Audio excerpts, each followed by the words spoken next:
The first time I realized the cup holders in a car could become evidence, it was because my water broke all over a brand new leather seat and I stayed quiet, staring at the melted ice in a drive-through soda like my brain had unplugged. And the part that still haunts me is not the blood, not the screaming, not even the way my friend's hands shook on the steering wheel. It is what her husband said afterward. Because the truth is, I still do not know if he was angry about the mess or angry about what the mess could expose. My name is Lorelai. I am 27. And I work as a pharmacy tech at a grocery store in Tacoma. I used to think I was the kind of woman who stayed calm in emergencies. I hand people life-saving medications all day. I speak softly. I double-check everything. I am a planner. That night, I learned the body does not care about plans. My wife, Sienna, had been timing contractions with the same little timer app she uses for baking sourdough. It started cute. We laughed. She kissed my forehead and said, "Okay, babe, this is it." Then the contractions stacked on top of each other like someone was slamming doors inside my ribs. We had the hospital bag by the front door, the car seat installed, the list on the fridge with directions, the emergency numbers, the snacks I swore I would want. We even had a playlist called Birth Vibes that I made like a delusional person who thought she would want music while feeling like her spine was being cracked open. Sienna's phone died as we were rushing out. Not fully died, just enough to black screen. Enough to make her swear, enough to make her forget her charger on the kitchen counter. She grabbed the bag anyway. I grabbed my jacket even though it was warm because I was shaking. Our car did not start. It made that one sad clicking noise that feels like humiliation. Again. Click.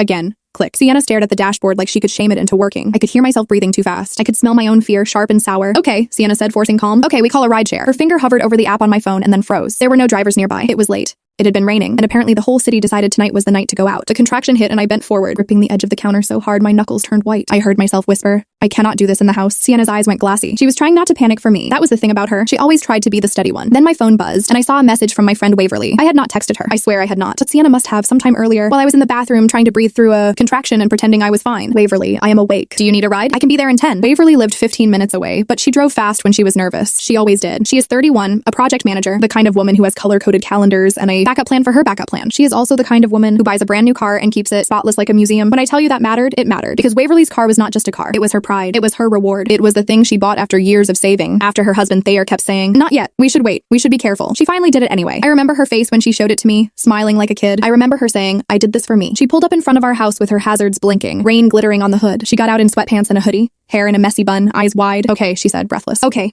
We are doing this. Get in." Sienna opened the back door for me like I was made of glass. The moment I sat down, my body changed. It was like my uterus heard the click of the seatbelt and went, "Great, we are doing it right now then." I made a sound I did not recognize as my own, a low animal sound. My palms went slick. My legs started trembling. Waverly glanced back, her face pale. "We are 10 minutes from the hospital if we catch the lights." Sienna gripped my hand. "Breathe, baby. Just breathe." I tried. I swear I tried. But the contraction rolled through me and I felt pressure that was not normal. It was not the deep ache anymore. It was an urgent, terrifying push. I tasted metal. I said, "Something is wrong." Sienna's voice went sharp. "What do you mean something is wrong?" I swallowed. My throat felt too small. "I think the baby is coming." "Like now." Waverly made a choking noise. "No, no, no, no. Lorelai, do not say that." I did not want to say it. I did not want to be that story. I did not want to be the woman who had a baby in someone else's car like a nightmare comedy, but my body did not ask my permission. I reached down and felt something that made my brain go cold. Sienna saw my face and immediately started shaking too. She leaned forward between the seats. "Waverly, pull over. Pull over right now." Waverly's hands tightened on the wheel. Where do I pull over?" "The nearest place," Sienna snapped. Waverly swerved into a pharmacy parking lot. The irony hit me even then, like the universe was mocking me. A glowing sign, the empty spaces, the wet asphalt reflecting the streetlights. She parked crooked across 2 spots and jumped out, slamming the door so hard the car rocked. Sienna scrambled into the front seat with me because I was already half out of my clothes. Because modesty evaporates when your whole body is a storm. I remember the smell of the car, clean, new, like lemon, wipes and fresh plastic. And then my water fully broke. It was not a little trickle. It was a flood. It soaked the seat. It ran down the edge and disappeared into the seams. Sienna's face twisted with panic and guilt at the same time. She looked like she wanted to apologize to the car. I wanted to apologize too. My mouth opened and nothing came out because another contraction hit and I screamed. Waverly stood outside in the rain with her phone pressed to her ear, pacing, shouting at emergency services, her voice cracking. "Yes, she is crowning. I do not know. I do not know. I have never done this. Please, please tell me what to do." I remember thinking, this is going to change everything. Not because of the baby, not because of the birth story, because when something happens in someone else's space, something that cannot be cleaned with a towel, it leaves a mark deeper than the stain. Sienna kept saying, "Look at me. Look at me." She was crying so hard her cheeks were wet and shining. I kept going quiet between screams. That is what shock did to me. It turned me into a person who watched herself from far away. The dispatcher's voice came through Waverly's phone on speaker, tinny and calm. Instructions, breathing, support the head. Do not pull. Waverly climbed back into the driver's seat but twisted around, her hands hovering in the air like she was afraid to touch anything. "Lorelai, I am so sorry," she whispered, like she was the one doing this to me.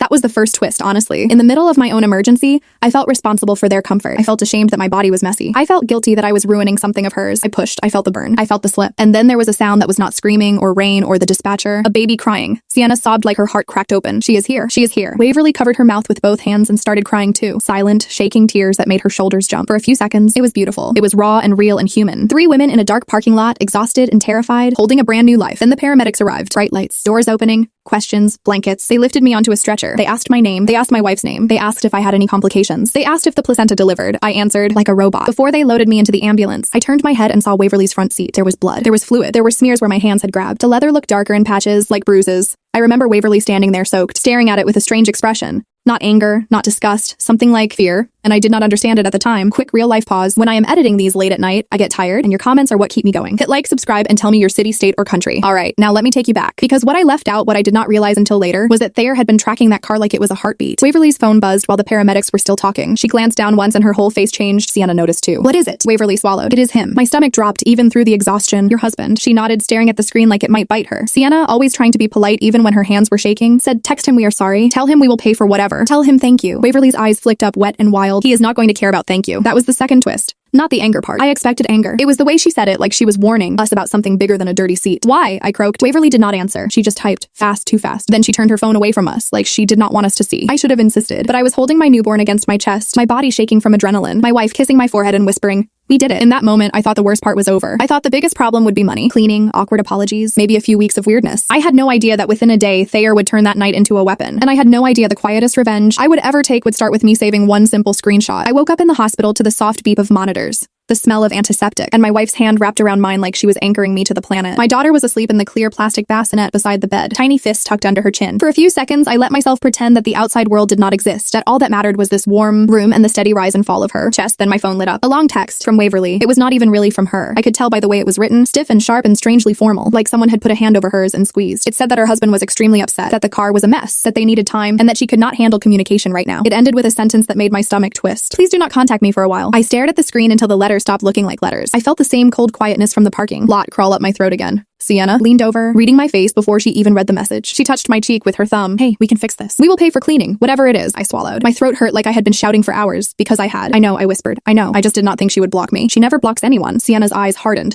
Not at Waverly, but at the invisible force behind it. This is him. This is him trying to control the story. I wanted to argue. I wanted to defend Waverly. I wanted to believe she was just overwhelmed, not choosing sides. But there was something about that message. The tone did not sound like her, and the timing felt cruel. Like the goal was to make me feel guilty while I was still bleeding through a hospital pad, still shaking from adrenaline, still learning how to hold my own baby without panicking. I typed back anyway. Short, gentle, apologetic. I wrote that we loved her, that we were grateful, that we would cover anything, and that I understood if she needed space. It did not deliver. Blocked. The next days blurred together. Nurses came and went. My daughter learned how to latch and then forgot. And then learned again. Sienna slept in a stiff chair and woke up with a line on her cheek from the fabric. Family members texted congratulations, co-workers sent gift cards, and every time my phone buzzed, my heart jumped, hoping it would be Waverly. It never was. On the morning we were discharged, I finally got a call from an unknown number. I answered on the second ring, and a man's voice filled my ear, low and tight with anger. This is Hayes, he said. I knew him as Thayer, because that was what Waverly called him in conversation, but it turned out that was his middle name, the softer name he used when he wanted to sound charming. The name on his driver's license, the one he used when he wanted to sound serious, was Hayes, Waverly's husband. My body went still. My fingers tightened around the phone. Hi, I said. I kept my voice calm on purpose. Quiet revenge starts with not giving someone the emotion they are hungry for. You have any idea what you did? He asked. I looked at my daughter, swaddled in the car seat beside my hospital bed. Her face scrunched like she was dreaming of some other world. I breathed in and out slow. I do, I said, and I am sorry. I have been trying to talk to Waverly. We want to pay for everything. Hayes made a sound like a laugh that had no humor in it. Pay for everything. You mean pay for the seat that is ruined, the detailing, the biohazard cleanup, the loss of value on a car that was practically new, and the time my wife spent dealing with your chaos. Sienna's head snapped toward me. She mouthed, who is it? I held up a finger. I kept my gaze on the window. The sunlight looked too bright for how I felt. I hear you, I said. Tell me what the invoice is and I will pay it. Today. He inhaled like he was proud of himself. Oh, it is not that simple. That sentence was the first clear proof that this was not about the seat. He continued, voice smooth now like he had prepared. Waverly has been stressed for weeks. She has not slept. She has been replaying it. That could have gone so bad. You could have died. The baby could have died. My wife could have been liable. Do you understand that? If someone had gotten hurt, you would have sued. People like you always do. People like you. The phrase landed like a slap. I felt my face heat up. Anger rose in my chest, hot and ugly, and I forced it down. We are not suing anyone, I said, still calm. We are grateful she helped. We are family to her, or at least I thought we were. You are a problem, he said, and you brought your problem into our property. Sienna's hand slid over my shoulder, steady. She whispered, do not. I nodded once, barely. Hayes, I said. I am not going to argue. I want to make it right. Tell me what you need. He paused, like he was surprised by my tone, like he wanted me to fight so he could feel righteous. What I need, he said, is for you to stop contacting my wife. You are not safe. You are not stable. And you are not bringing your drama into my home again. My jaw clenched. I tasted metal again, like in the car. I will respect her space, I said, but I am still going to pay for the damage. That is the right thing to do. He gave a small, satisfied exhale. Good, because I already got a quote. It is expensive, and I am not covering it for you. He texted the number while we were still on the call. When I opened the message, my stomach dropped. It was more than I earned in an entire month. Sienna leaned over my shoulder and her eyes went wide. That cannot be real. I stared at it, my brain trying to make sense of the amount. It did not feel like cleaning. It felt like punishment. Send me the invoice, I said. It is coming, Hayes replied, and you will pay it. Or we can handle this another way. My mouth went dry. What other way? Silence. Then he said softer. We have security footage from the parking lot. We have records. We have messages. I am sure the hospital would love to know you delivered outside medical care. That is negligence. People get investigated for that. My heart slammed so hard it hurt. For a second, pure panic swamped me, thick and choking. The same primal fear from labor. Only now it had a different shape. He was threatening me with my own birth. Sienna's face went cold. She grabbed the phone from my hand before I could stop her. Do not threaten my wife, she said, voice low and controlled. We have been respectful. We have been grateful. We will pay for what is fair. But if you keep talking like that, we will involve someone who actually knows the law. Hayes laughed again. Oh, so now you want law. You should have thought about that before you destroyed my wife's car. He hung up. The room felt too quiet after. I stared at my hands. They looked normal. They did not look like the hands of someone being threatened. Sienna handed the phone back, her voice calm but her eyes furious. We are not paying that without proof. We are not playing his game. I nodded slowly, even though my chest still felt tight. That night, after we got home, after we set the baby down in her bassinet and stared at her like she was a miracle, Sienna pulled out her laptop and opened a blank document. We do this clean, she said. Timeline, screenshots, every message, every call, every receipt. We stay polite. We stay quiet. We stay smart. I did not want revenge. I wanted my friend back. I wanted the story to end with laughter and gratitude, not threat and suspicion. But something in me had shifted, so I did what I always do when I feel powerless. I documented. I saved the text with the number. I took a screenshot of the blocked message that did not deliver. I wrote down the exact time Hayes called. I wrote down what he said, word for word,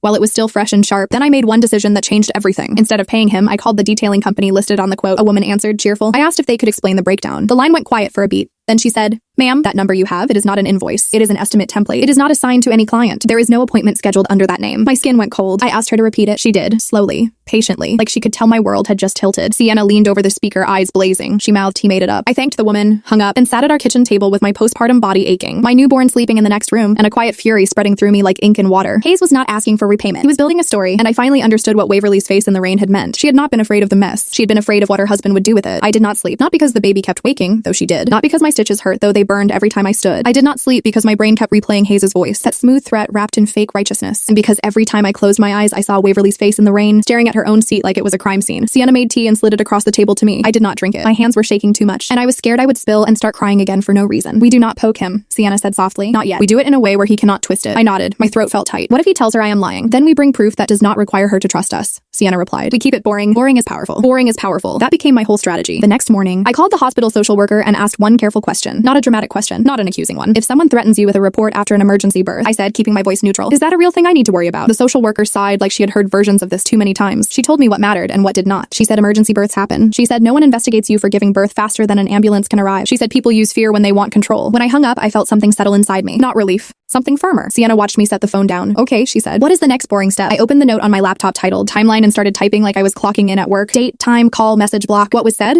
What was implied? What was threatened? Then I did the quietest revenge move I have ever done in my life. I requested the call log from my phone company, and I wrote down Hayes' number exactly as it appeared there. I did not guess. I did not paraphrase. I treated it like medication dosing. Exactness mattered. Sienna leaned over my shoulder. Now what? Now, I said, we get the real cost of cleaning and repair, and we pay it directly. Not to him. Not through him. We found 3 local detailing places that handled bio cleanup. I made calls with the baby asleep on my chest, her warm weight making my voice sound calmer than I felt. 2 places quoted me a high price but not insane, and 1 place asked if the seat needed replacement or just deep extraction. I swallowed. Replacement, I admitted, thinking of the stains, the seams, the dark patches. Then you need an upholstery shop, the woman said. Detailing alone will not fix it, but it does not total the car. That is a myth. People say that because they are scared. Scared. I thanked her and wrote down the numbers. Then I did something else boring and powerful. I contacted the pharmacy parking lot manager. I told him I was the woman who delivered in the lot. I did not embellish. I did not beg. I asked if there were cameras and if footage could be saved for our personal records. He paused, then said, we can hold it for a limited time. You need to send an email request today. So I did. A simple email. My name, the date, the time range and words. No drama. By that afternoon, I had confirmation that the footage existed and could be provided. That was my proof line. My quiet anchor. Now it was time to speak less and hit harder with action. I sent one message to Waverly from Sienna's phone because mine was still blocked. It was short, polite, and so calm it almost looked cold. Hi, we are not asking you to reply right now. We are paying for professional cleaning and repair directly with the shops, and we will forward receipts. Also, your husband sent an estimate that the detailing company confirmed was not an invoice. We have the call record and will not engage in threats. We care about you. We will give you space. Sienna showed it to me before she hit send. Too much, I whispered. It is the truth, she said. No emotion, no accusation, just facts. She sent it. For 2 days, nothing happened. On the 3rd day, a certified letter arrived at our house. My hands went numb when I saw it. Hayes' name, his real name, his address. Sienna opened it. Her face changed as she read. He is demanding payment, she said. He is also claiming you refused to get medical care. He is implying negligence. He is threatening to contact employers. My stomach twisted. My baby started crying in the next room. A thin, desperate sound that made my chest ache. Sienna read one line aloud and it felt like ice water down my spine. He wrote that Waverly had suffered emotional damages because of our irresponsible behavior. I sat down slowly because my legs went weak. The audacity of it made me dizzy. Emotional damages, as if we had planned to bleed on her seat out of spite. Sienna folded the letter with careful hands. Okay, she said. We do not panic. We do not call him. We do not argue. We bring this to someone boring. We found an attorney who did free consults. She was a woman with sharp glasses and a voice that made everything sound manageable. She read the letter and sighed. This is intimidation, she said. It is also sloppy. It has claims that are easy to disprove. Do you have documentation? I slid my laptop toward her. Timeline, screenshots, call logs, notes from the detailing company confirming there was no invoice. The email confirmation from the parking lot about footage retention. The attorney nodded once. Good. You are doing exactly what you should be doing. The key is to stop letting him control the channel. You do not pay him. You pay vendors directly. You communicate in writing only. If he contacts your employers, we respond. He is counting on you being scared. I felt my throat tighten. What about Waverly? He has her. The attorney's gaze softened. You cannot rescue someone who is still inside the story he is writing, but you can place the truth where she can find it later. Place the truth where she can find it later. That night, Sienna and I created a folder. Receipts, quotes, notes, call logs, and a single-page letter written in calm language. No insults, no diagnosis, just what happened and what we were doing to make it right. Then I did the hardest quiet thing. I did not send it to Waverly. I sent it to her sister. Waverly had once introduced me to her sister Arden at a barbecue. Arden had hugged me like she already knew me, like she was the type who noticed people. I had her number saved because Waverly once asked me to text Arden when she lost her keys at my house. That number had just been sitting there. I stared at it for 10 minutes before I pressed send. My hands were shaking again. Sienna touched my shoulder. "This is not revenge," she whispered. "This is a lifeline." I sent the message. Short, respectful. I said I was sorry to involve her, but I was concerned and wanted someone close to Waverly to have the facts in case things escalated. Then I put my phone face down and forced myself to feed my daughter, to breathe, to be present. 2 days later, Arden called me. Her voice was tight. "Lorelei," she said. "What is going on?" I closed my eyes and kept my voice calm. "I am not trying to cause problems. I am trying to make sure she is safe and that we handle the car fairly." Arden exhaled. "He told my parents you attacked her. He told them you were unstable and screaming. He told them she saved your baby and you threatened to sue them." My vision blurred, not from surprise, from the sick confirmation that Hayes had been building a story, and he had been building it fast. "I never said that," I whispered. "I know," Arden said. "I know now. Because of your folder. Because your receipts are real. Because his letter is insane. And because Waverly is sitting on my couch right now, crying so hard she cannot speak." My heart slammed. "She is there. She showed up last night with a backpack," Arden said. "She said he would not stop. She said every time she asked him to let it go, he got meaner. She said he kept calling you a liar. And then she found something." My skin went cold. "Found what?" Arden hesitated. "She does not want you to know yet, but she gave me permission to say this. When the seat was removed for cleaning, there was a second phone under it. A burner. There were messages. She thinks he was using her car for something, and your emergency made it visible." For a second, I could not breathe. It felt like the world shifted sideways, so that was it. He was not only angry about a mess, he was terrified about what the mess would uncover. Arden kept talking, voice low. "He tried to blame you for it too. He said you must have dropped it." She knew that was impossible. And then she started looking at everything differently. I swallowed hard, tears spilling before I could stop them. The humiliation, the fear, the weeks of quiet shame, all of it turned into something else, something sharp. "I did not expose him," I whispered, barely audible. "I just made the truth move to the surface." Arden was quiet for a beat. "She wants to talk to you. Not today. She is exhausted, but she wants to. And she asked me to tell you she is sorry." My chest cracked open. Relief hurt almost as much as fear had. "Tell her I love her," I said. "Tell her I am here. No pressure." Arden promised she would. A week later, Waverly came to my house. She stood on my porch with her shoulders tense and her eyes rimmed red, holding a paper bag from a bakery like a peace offering. She looked smaller than I remembered, like the last month had pressed her down. When I opened the door, she whispered my name like she was afraid I would slam it in her face. I did not. I just stepped forward and hugged her. She shook in my arms, and I felt the deep tremor of someone who had been holding themselves together by force. "I am sorry," she said into my shoulder. "I am so sorry. I let him turn me into someone I do not recognize." I pulled back and looked at her. "You do not have to apologize for surviving him." Her eyes filled. "You have no idea how bad it got after that night. He called it my mistake. He said I embarrassed him. He said I let you ruin his property." I flinched at the word property. Waverly saw it and nodded. "Yeah, I started hearing it too." Sienna brought the baby out, and Waverly's face softened instantly. She stared at my daughter like she was seeing light for the first time in weeks. "She is perfect," Waverly whispered. "Do you want to hold her?" I asked. Waverly shook her head quickly. "Not yet. I do not trust my hands."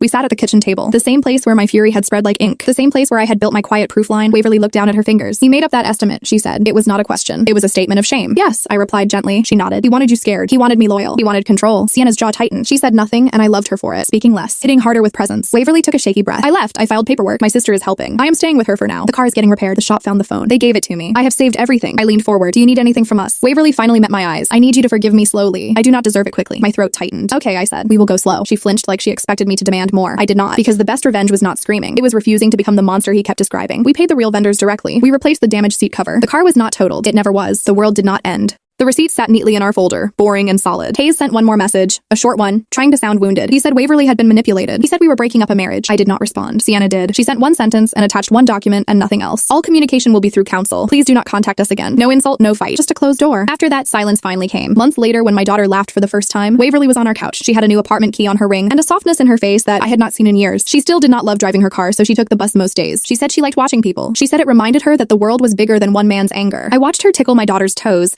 and I felt something unexpected. Not only relief, gratitude, because that night in the parking lot did not only deliver my baby, it delivered the truth into the open air, where it could finally be seen. And the final twist is the one that still makes my stomach flip. When Waverly got her seat replaced, the upholstery shop called her to say they found a second tracker taped inside the foam, not the car's built-in system. A separate one hidden like a secret. It had been there long before my labor. He had been tracking her for years. I held my daughter tighter when Waverly told me, and I did not say anything dramatic. I just looked at Waverly, and I said the quiet sentence that ended the whole thing inside my chest. "He did not lose you because of me. He lost you because you finally saw him clearly." Now I want to step out of the story for a minute, because I have been thinking about why this hit so hard. It was not only the emergency. It was the power shift. When something chaotic happens, people like that rush to control the narrative. They rewrite it fast. They speak first. They get loud in private. They make you feel guilty for surviving. And if you are already vulnerable, postpartum, exhausted, emotional, you start believing you deserve the punishment. I did. For a while, I thought I had to pay for peace. I thought I had to apologize until my voice disappeared. But the truth is, you cannot buy peace from someone who profits off your fear. So I learned to be calm on purpose, to save receipts, to write timelines, to choose boring proof over emotional arguments. That is not cold. That is self-respect. And honestly, it is safety. Because when you stay quiet and they get overconfident, they reveal themselves. You do not have to expose them loudly. You just have to place the truth in the right hands and let it stand there like a mirror.